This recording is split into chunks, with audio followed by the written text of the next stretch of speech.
Ganito lang yung style ko guys, para maraming oxygen. Meron tayo dito submersible. Yan guys, ito yung humihigop ng mga dumi ng isda natin.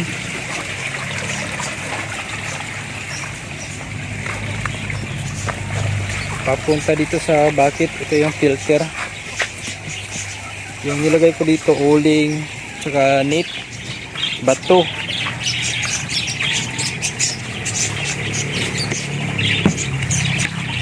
Ito yung unang bucket guys.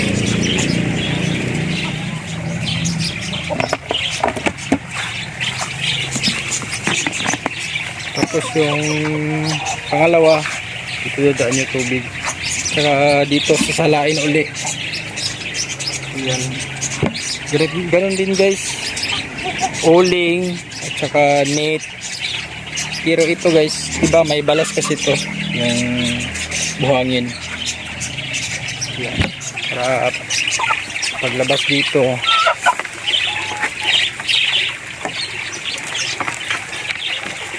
halinaw na yung tubig. Ayan guys.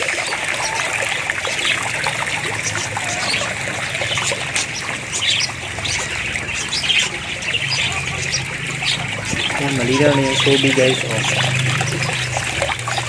Malinis na siya. Pero parang itim ang tingnan.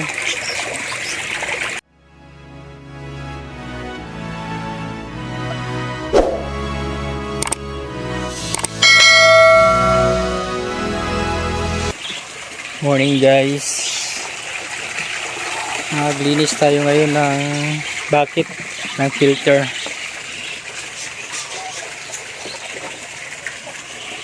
So guys, buksan lang natin to.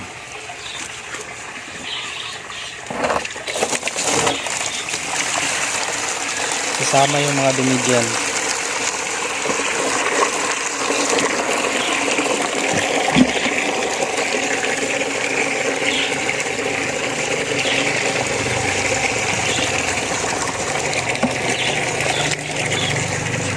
Ito rin isa guys, isabay natin to paglinis.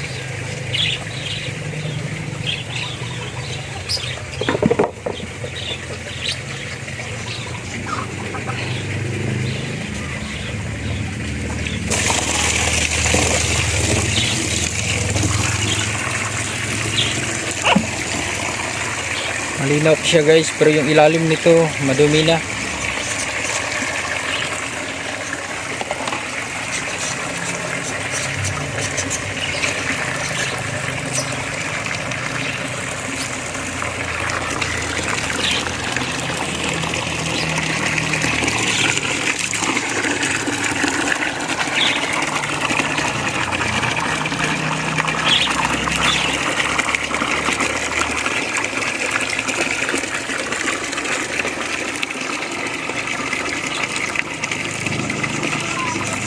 Kahit isang linggo guys, kahit isang bisis lang linisan.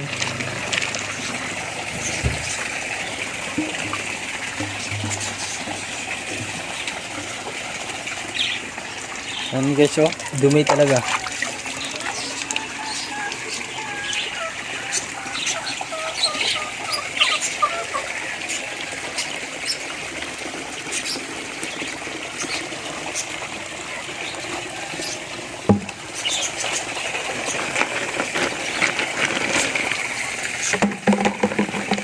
Tanggalin talaga yung laman nito guys para mahugasan. Okay, madulas na masyado.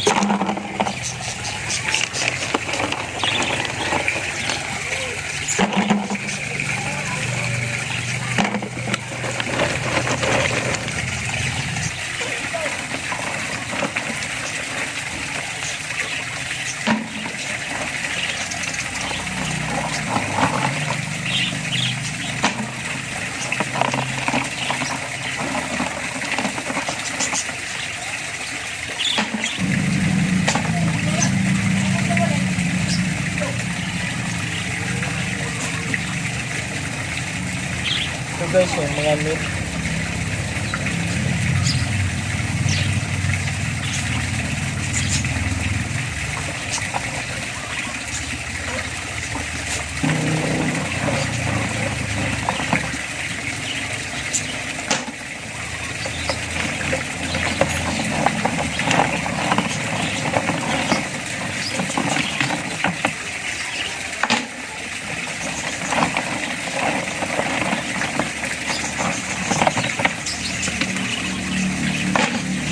Guys, ganito na yung kadumi guys, oh. Lahat ng dumi ng isda natin nandito na. Kaya kailangan talaga linisin. Ganito na yun guys. Guys, tanggal na yung isa.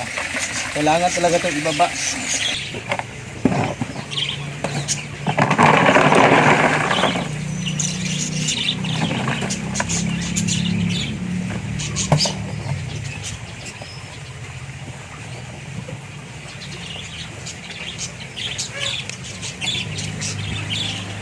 Guys, oh, grabe, dumi talaga.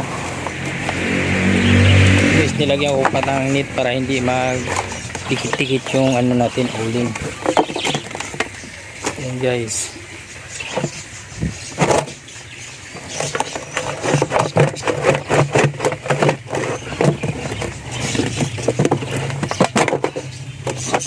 Ito rin guys.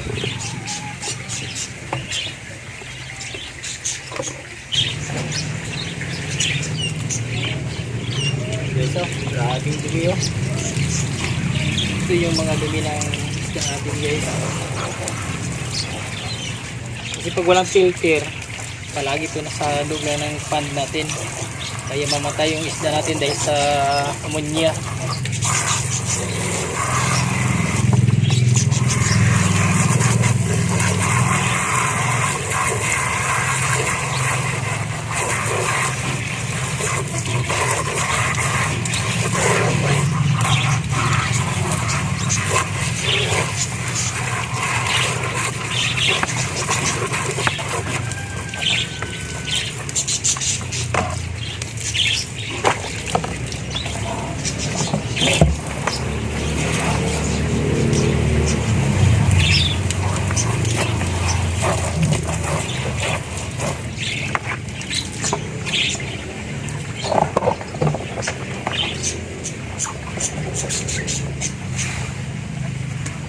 Yung ginamit na hinugasan nito guys, maganda to sa mga tanim natin. Taba yung mga tanim natin ito.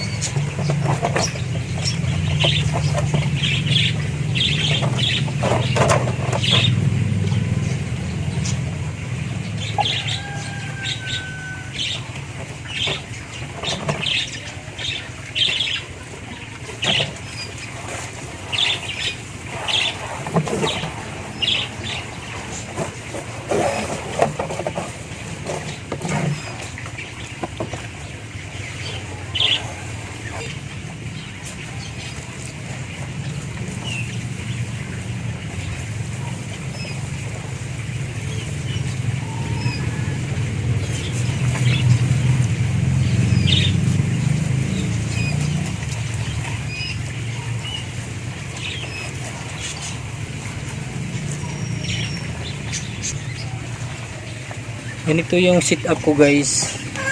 Ito yung drain plug. Kahit araw-araw mo bawasan dito kasi yung mga dumi nandito pa sa loob. Pag sobrang dami na kaya lalabas na rito.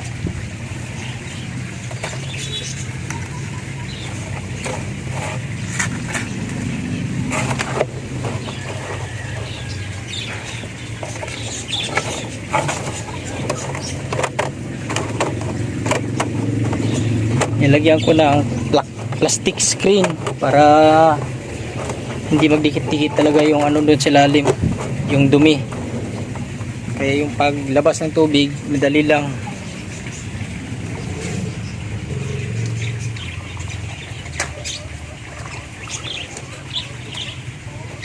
Yung charcoal nito guys, dalawang beses ko lang ito gamitin, tapos bilad sa init, palitan ng bago. Gamit din naman ito.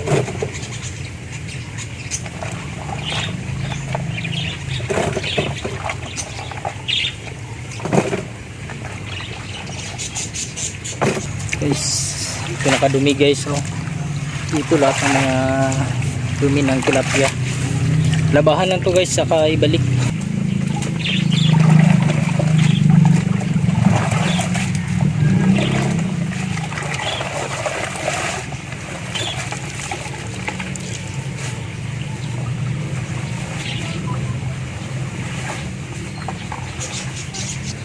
Ayan ang una guys, charcoal, at saka lagyan natin ng net.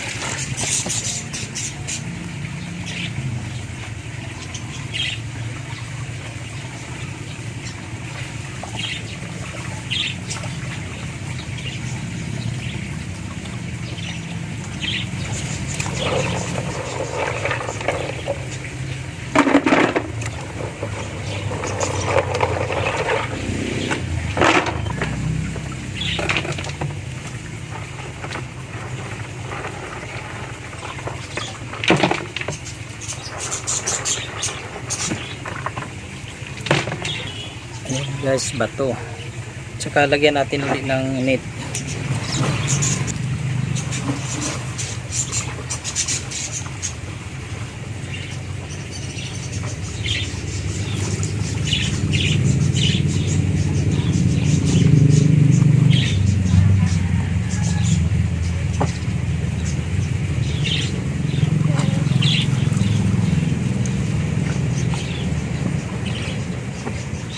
Guys, net ulit.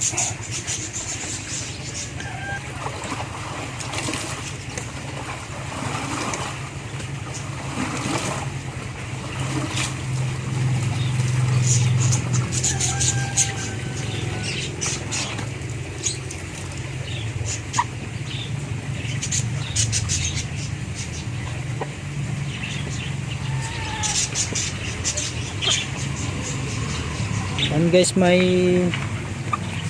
mosquito net rin guys, yung mga luma na. Tapos lagyan natin ng bato, yung pinakahuli.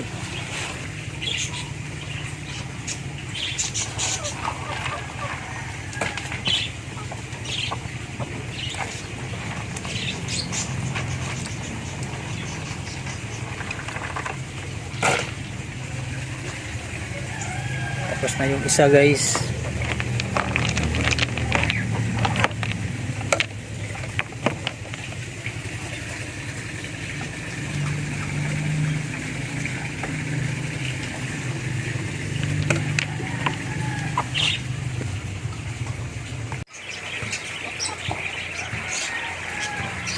Ito na guys, naibalik ko na yung bucket ng filter natin. Yan, pinataasan ko lang guys para maganda yung tapo ng tubig.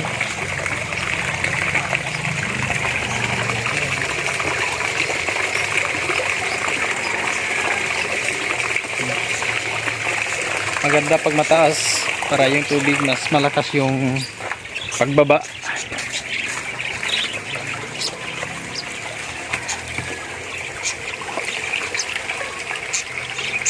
Guys, malinaw talaga guys.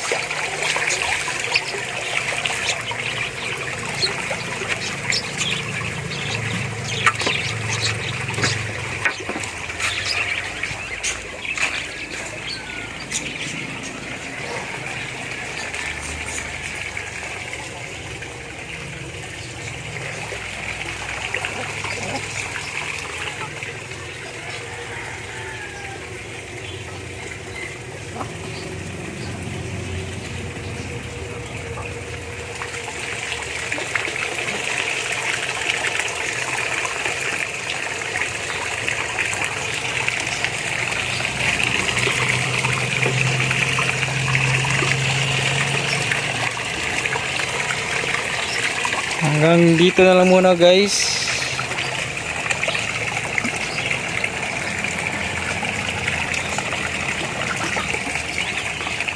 Paki-subscribe at paki-share na lang.